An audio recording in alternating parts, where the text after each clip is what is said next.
श्राद्ध में सबसे ज्यादा किसी की आवश्यकता है तो वह है श्रद्धा की। श्रद्धा पूर्वक किया गया कर्म वह अवश्य। हेलो नमस्कार दोस्तों, स्वागत है आप सभी का हमारे YouTube चैनल हर्षद महाराज पर। आज हम आपके लिए लेकर आए हैं श्राद्ध की कुछ विशेष महत्वपूर्ण जानकारियां।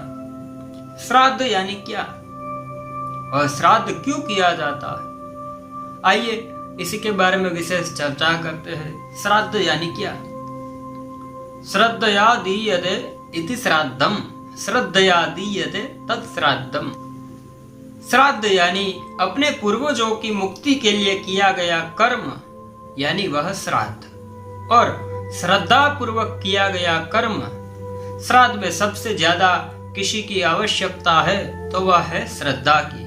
श्रद्धा पूर्वक किया गया कर्म वह अवश्य ही अपना श्राद्ध परिपूर्ण कराता है। हिंदू धर्म में 3 प्रकार के ऋण बताए हैं। सबसे पहला है देव ऋण, दूसरा ऋषि मुनि का ऋण, तीसरा ऋण है पितृ यानी मनुष्य ऋण। और इन्हीं में से पितृ ऋण के निवारण हेतु ही पितृ यज्ञ का निर्माण हुआ है। पितृ यज्ञ यानी सरल अर्थों में देखे तो उसे श्राद्ध कहते हैं। श्राद्ध करने के कुछ खास महीने बताए हैं, जैसे कि कार्तिक मास है, चैत्र मास है, भाद्रपद मास है। इसमें श्राद्ध करने से विशेष फल की प्राप्ति होती है।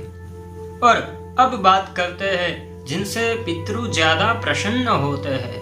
पितृ भोजन यानी कि भाद्रपद के शुक्ल पक्ष की पूर्णिमा से लेकर कृष्ण पक्ष की अमावस्या तक का जो समय बताया उसे पितृपक्ष कहा जाता है। इन दिनों में पितरों के निमित्त श्राद्ध विधि, तर्पण, ब्राह्मण भोजन, स्वान भाग, गौग्रास, पक्षिकानाम अन्नदान यानी कि कौवे को पितृ निमित्त भोजन कराया जाता है। और मित्रों, पुराणों में उल्लेख है श्राद्ध पक्ष में अपने पितरों के निमित्त श्राद्ध क्रिया, तर्पण, ब्राह्मण भोजन आदि कराने से अपने पूर्वज बहुत प्रसन्न होते हैं और वह हमें आशीर्वाद प्रदान करते हैं, और इससे सुख शांति का वातावरण बनता है, साथ ही समृद्धि की प्राप्ति भी होती है। श्राद्ध कर्म से तृप्त श्राद्ध के देवता कर्ता एवं वंशजों को दीर्घ जीवन, आज्ञाकारी संतान, धन, विद्या, सुख, समृद्धि और स्वास्थ्य का आशीर्वाद प्रदान करते हैं और उन्हें स्वर्ग तथा दुर्लभ मोक्ष भी प्रदान कराते हैं। इसलिए मित्रों, यथाशक्ति, यथा भक्ति, यथा समय अनुसार प्रत्येक व्यक्ति को श्राद्ध पक्ष में अपने पूर्वजों के तिथि और नाम के अनुसार श्राद्ध, दान, तर्पण, पिंडदान आदि अवश्य करना चाहिए। देव दया और पितरों की कृपा। देव दया एवं पितृ कृपा। देवताओं की मनुष्य के ऊपर दया हो, पर पितरों की कृपा न हो तो घर के अंदर अच्छे संतान प्राप्त नहीं होंगे। यदि आज्ञाकारी संतान चाहिए तो अवश्य पितरों की पूजा करनी चाहिए।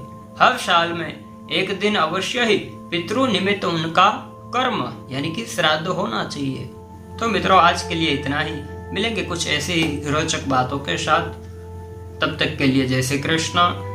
यदि आप हमारे YouTube चैनल पर है तो इसे सब्सक्राइब कीजिए, और Facebook पेज पर देख रहे हैं तो इसे फॉलो कीजिए, ताकि आने वाली वीडियो की नोटिफिकेशन आपको जल्दी ही मिलती रहे और ऐसे ही जानकारियाँ हम सबको प्राप्त होती रहे। धन्यवाद।